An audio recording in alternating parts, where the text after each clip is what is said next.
Okay, today we're going to talk about using multiple fixed displacement pumps with an unloader valve in order not to overload an engine.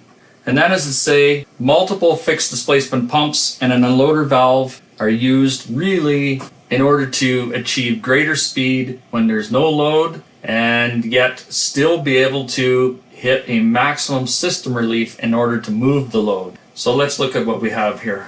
First off, I have two fixed displacement 100 gallons per minute pumps. I threw an unloading valve in here with a 2000 psi relief spring on it, and I have a system relief with a 4000 psi relief spring on it. I threw in some pressure gauges here, there, all over the place, and I threw in a couple of flow meters to register flow going on in various places. The formula for input horsepower is flow times pressure times a constant divided by efficiency. However, to speed this up, if I take the constant of 0.000583 in imperial and divide that by an 80% efficiency, it works out to 0.0007. So we're going to throw a bunch of numbers at this, and we're just going to try and calculate the amount of input horsepower. That is to say, the horsepower demand on this engine really is. So, if I was to figure out the maximum amount of horsepower draw on this one pump right here, 100 gallons per minute, 4000 psi. So if I was to go flow 100 times the maximum pressure you can see, 4000 psi, times whatever my constant is, divided by efficiency, which I've created a shortcut, I would say that this one pump right here is potentially 280 horsepower.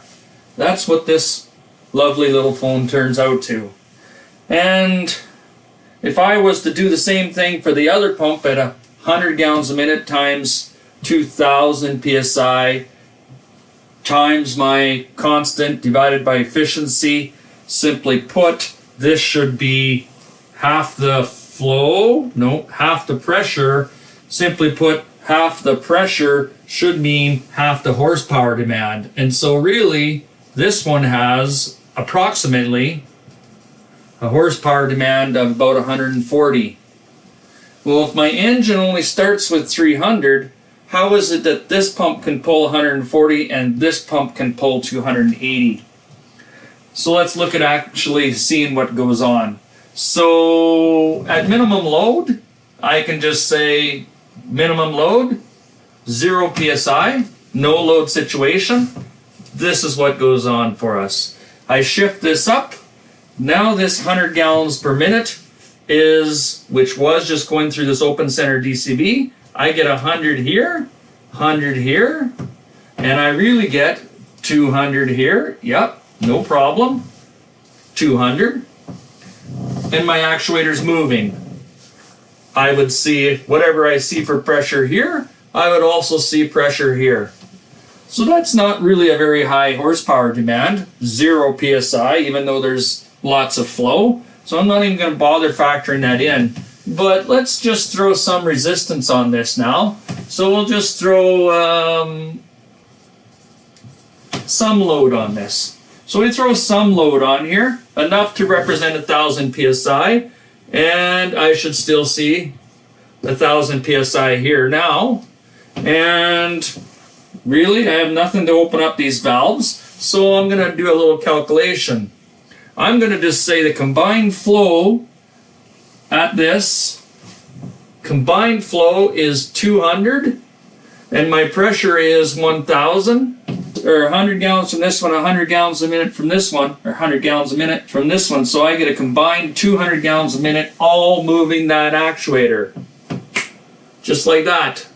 So 1000 psi. Let's see what my little formula, trusty formula is here.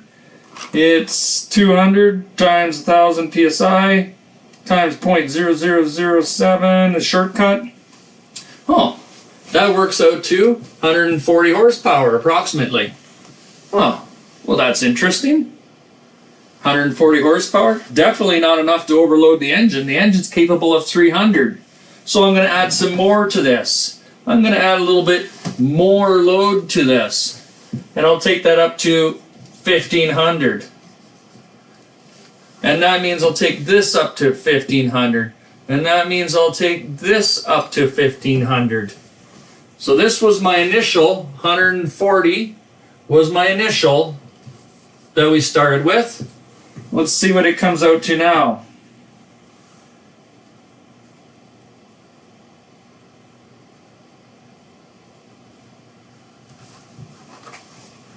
Well, it doesn't seem like much. Let's see, 1500, not 1,000, times 200 gallons per minute, times, 210 horsepower. 210 horsepower. Well, that climbed quite a bit, 140 to 210, and all I added was 500 psi to this thing. So let's throw on a little more load. Let's say that it takes it all the way up to 1900. 1900. 1900. Now let's just see what it says.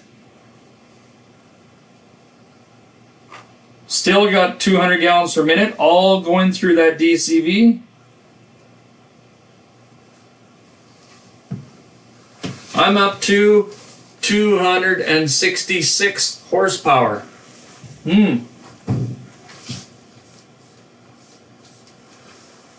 Still not overloading this. In fact, out of curiosity, what would happen if I threw on some more load to this and say it went to 2100 psi? Will it hydraulically overload this? If I'm 2100 psi here, then I'm 2100 psi here, and I'm 2100 psi here. The question is, what happened to this flow? If I have enough resistance there to create 2100 psi here, this valve only takes 2000 to open it. So if I have 2100 versus a 2000 psi or pound spring, then I can say that this valve definitely opened. And if I open this valve, then the horsepower demand on that engine drops.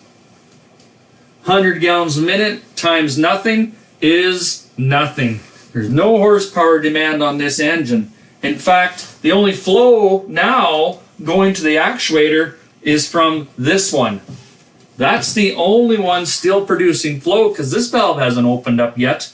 And so actually the horsepower demand is only whatever this particular pump is actually using. And this pump is only 100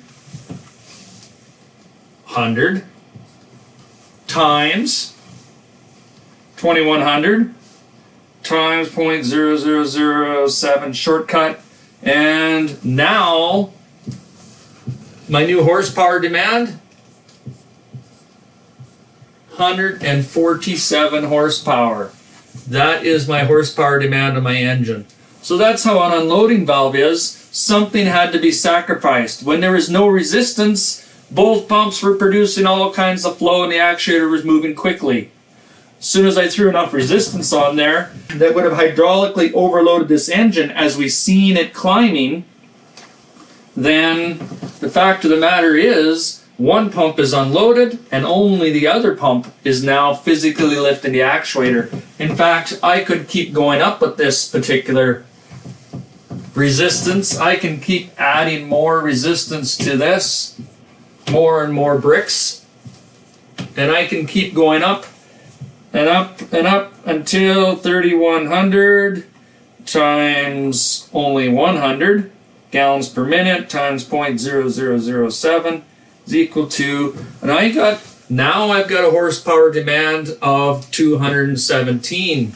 In fact, I can keep going up until this relief valve opens, and like we calculated earlier, The maximum horsepower demand just this pump will take is 280 horsepower based off of 100 gallons a minute and the 4,000 psi relief valve in case I physically overload or stall out the cylinder that I cannot physically lift it anymore. Or for example, if I actually dead-ended the cylinder right to the end of its stroke, then this would drop to 0, this drops to 0, and now all of the pump flow has to be going to tank over the relief valve. And that's the maximum horsepower demand we can see.